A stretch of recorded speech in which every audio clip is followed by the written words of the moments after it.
Hi friends, life style Deepu Suri YouTube ಚಾನಲ್ಗೆ ನಮಸ್ಕಾರ. ಎಲ್ಲ ಹೇಗಿದ್ದೀರಾ? ಐ ಹೋಪ್ ಎಲ್ಲರೂ ಕೂಡ ಚೆನ್ನಾಗಿದ್ದೀರಾ ಅಂತ ಅನ್ಕೊಂಡಿದ್ದೀನಿ. ನಾನು ಕೂಡ ತುಂಬ ಚೆನ್ನಾಗಿದ್ದೀನಿ. ಇವಾಗ ನೋಡಿ ಅಲ್ಲಿ ಫಿಶ್ ಟ್ಯಾಂಕ್ ತೊಳಿತಾ ಇದ್ದಾರೆ ನಮ್ಮ ಯಜಮಾನ್ರು.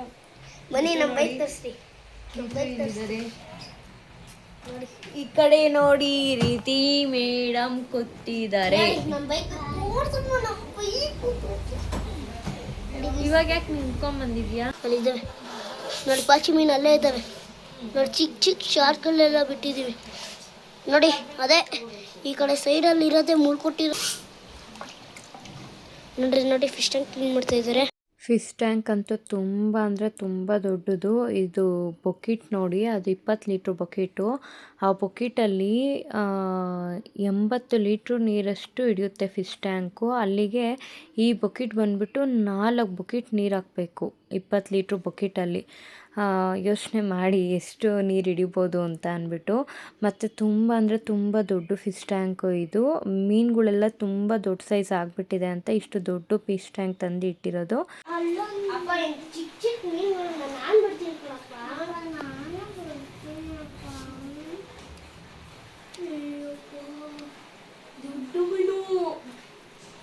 ಓ ಮೈ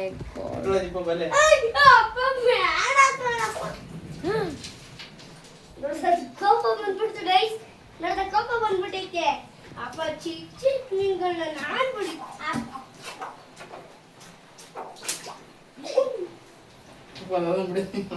ಬೇಡಪ್ಪ.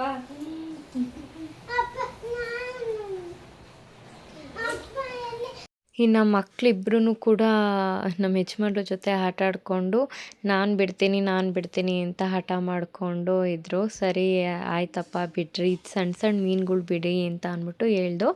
ಪಾಚಿ ಮೀನು ಇದಕ್ಕೆ ಎಲ್ಲನೂ ಕೂಡ ತಂದು, ಒಂದು ಪಾಚಿ ಮೀನು ತೀರ್ಕೊಂಬಿಡ್ತು, ಮತ್ತು ಇನ್ನೊಂದು ಬಂದುಬಿಟ್ಟು ಸಣ್ಣ ಸಣ್ಣ ಮೀನುಗಳು ಅವು ತೀರ್ಕೊಂಬಿಟ್ಟು.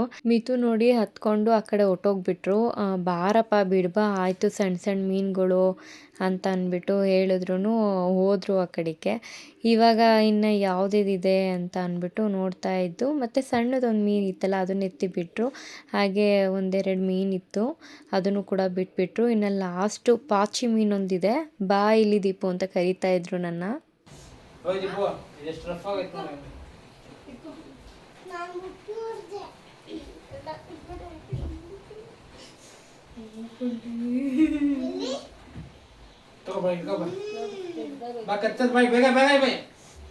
ಇವ್ ಬೇಡವಾ ಬಿಟ್ಬಿಡ್ಲಾ?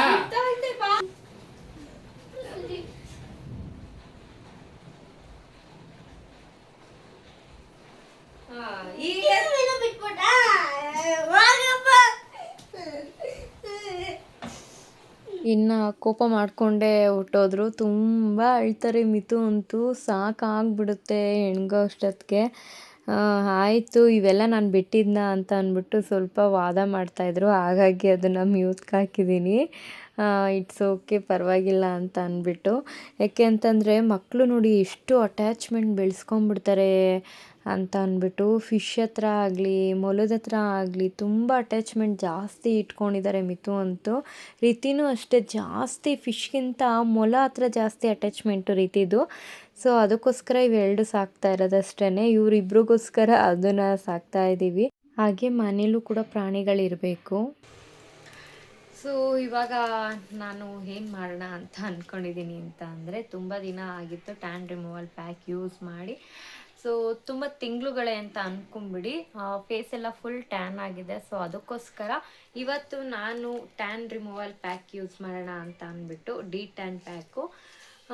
ಸೊ ಇದು ಯಾವ ಥರ ಇದೆ, ಹೇಗೆ ಏನು ಅಂತ ಖಂಡಿತ ಗೊತ್ತಿಲ್ಲ.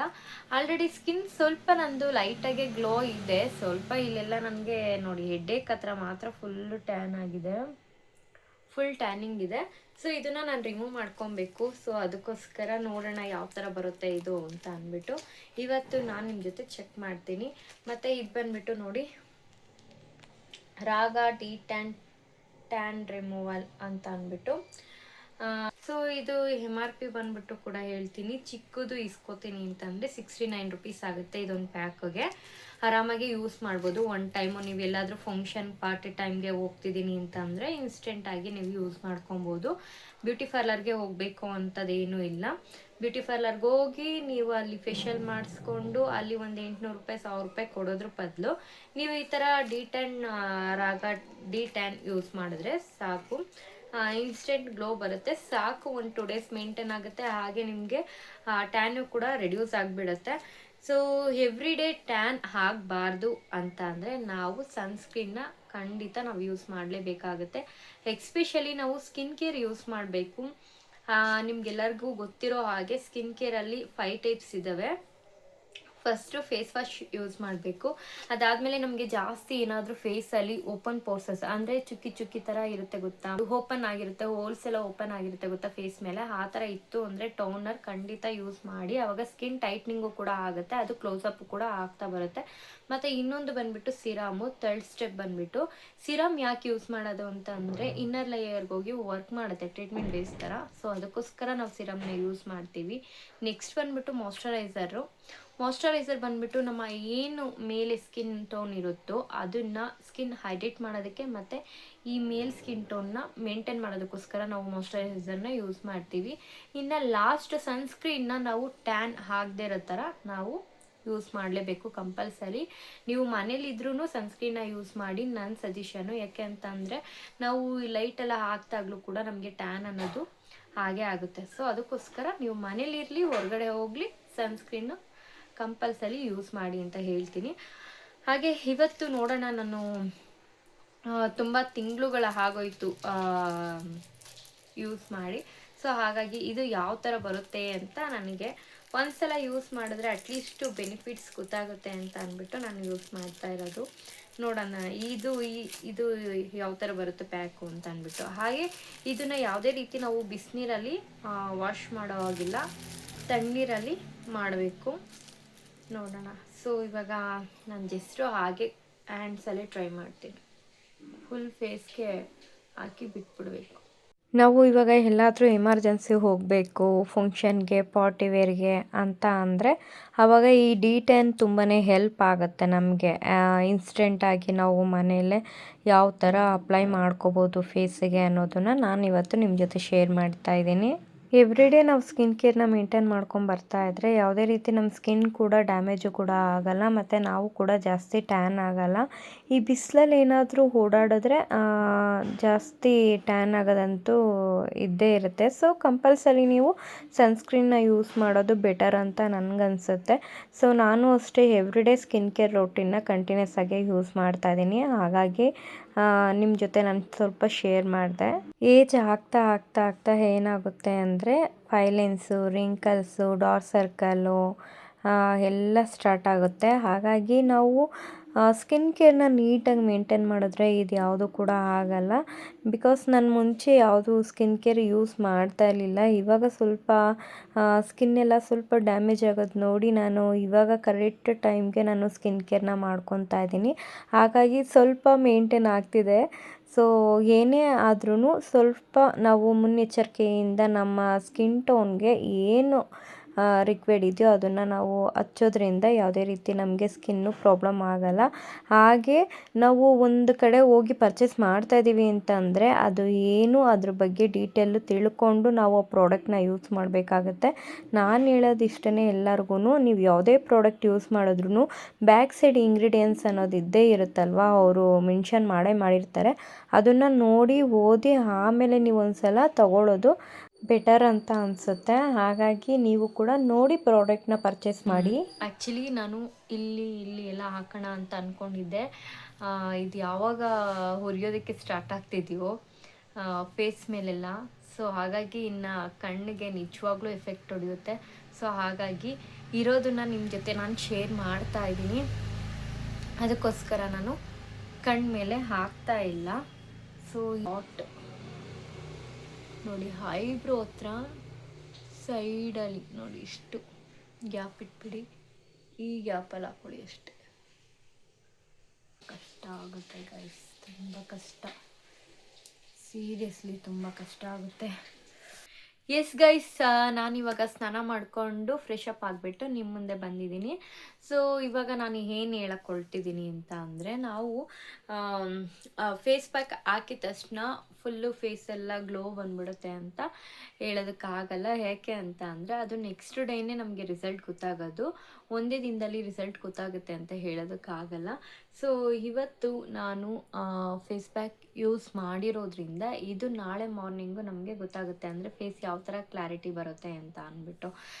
ಸ್ವಲ್ಪ ಸ್ಕಿನ್ ಡಲ್ ಆಗಿರುತ್ತಲ್ವ, ಸೊ ಬ್ರೈಟ್ ಆಗುತ್ತೆ. ಅದು ಇನ್ಸ್ಟೆಂಟ್ ಆಗಿರೋದ್ರಿಂದ ಮ್ಯಾಕ್ಸಿಮಮ್ 1 ವೀಕ್ ಅಷ್ಟೇ ಗ್ಲೋ ಇರುತ್ತೆ, ಜಾಸ್ತಿನೂ ಕೂಡ ಗ್ಲೋ ಬರಲ್ಲ. ವೀಕ್ಲಿ 1 ಟೈಮ್ ಯೂಸ್ ಮಾಡ್ಕೋಬೋದು. ಯೂಸ್ ಮಾಡ್ತೀನಿ ಅನ್ನೋರು ಯೂಸ್ ಮಾಡ್ಕೋಬೋದು. ಬಟ್ ಆದರೆ ನನ್ನ ಎಕ್ಸ್ಪೀರಿಯನ್ಸ್ ಪ್ರಕಾರ 1 ವೀಕೆಲ್ಲ ಯಾರು ಯೂಸ್ ಮಾಡೋದಕ್ಕೆ ಹೋಗಬೇಡಿ. ಮ್ಯಾಕ್ಸಿಮಮ್ ಅಂದರೆ ಒಂದು 15 ಡೇಸ್ ಗ್ಯಾಪ್ ಬಿಟ್ಟು ನೀವು ಯೂಸ್ ಮಾಡ್ಕೋಬೋದು ಅಂತ ನಾನು ಹೇಳ್ತೀನಿ.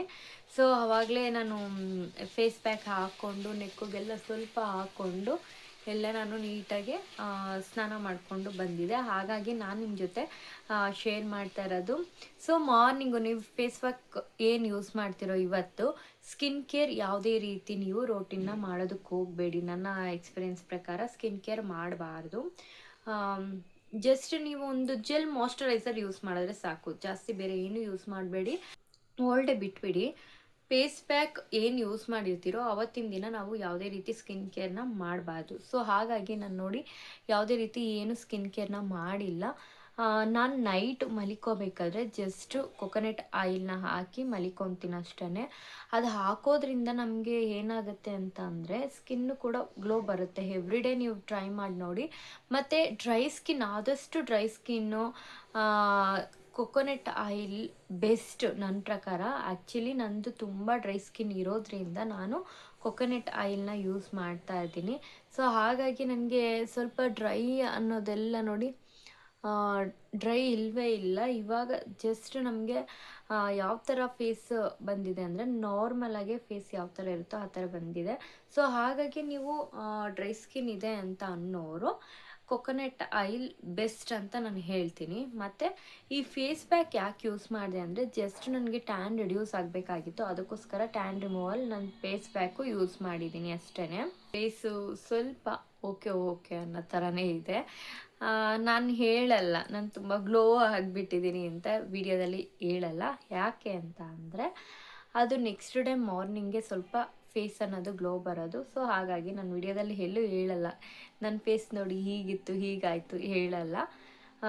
ಸೊ ನೀವು ಯೂಸ್ ಮಾಡಿ ನಿಮಗೆ ಯಾವ ಥರ ರಿಸಲ್ಟ್ ಇದೆ ಅಂತ ನನ್ನ ಜೊತೆ ನೀವು ಕೂಡ ಶೇರ್ ಮಾಡ್ಬೋದು. ನಾನು ಏನಿದೆ ರಿಯಲ್ ಫ್ಯಾಕ್ಟು ಅದನ್ನು ನಾನು ನಿಮಗೆ ಎಕ್ಸ್ಪ್ಲೈನ್ ಮಾಡಿದ್ದೀನಿ ಅಷ್ಟೇ. ಸೊ ಈ ವಿಡಿಯೋ ಯಾರೆಲ್ಲ ನೋಡಿದ್ದೀರಾ ನಿಮಗೆಲ್ಲರಿಗೂ ಕೂಡ ಯೂಸ್ಫುಲ್ ಆಗಿರುತ್ತೆ ಅಂತ ನಾನು ಅಂದ್ಕೊಂಡಿದ್ದೀನಿ. ಸೊ ಈ ವಿಡಿಯೋ ಇಲ್ಲಿಗೆ ಎಂಡ್ ಮಾಡ್ತಾ ಇದ್ದೀನಿ ಫ್ರೆಂಡ್ಸ್.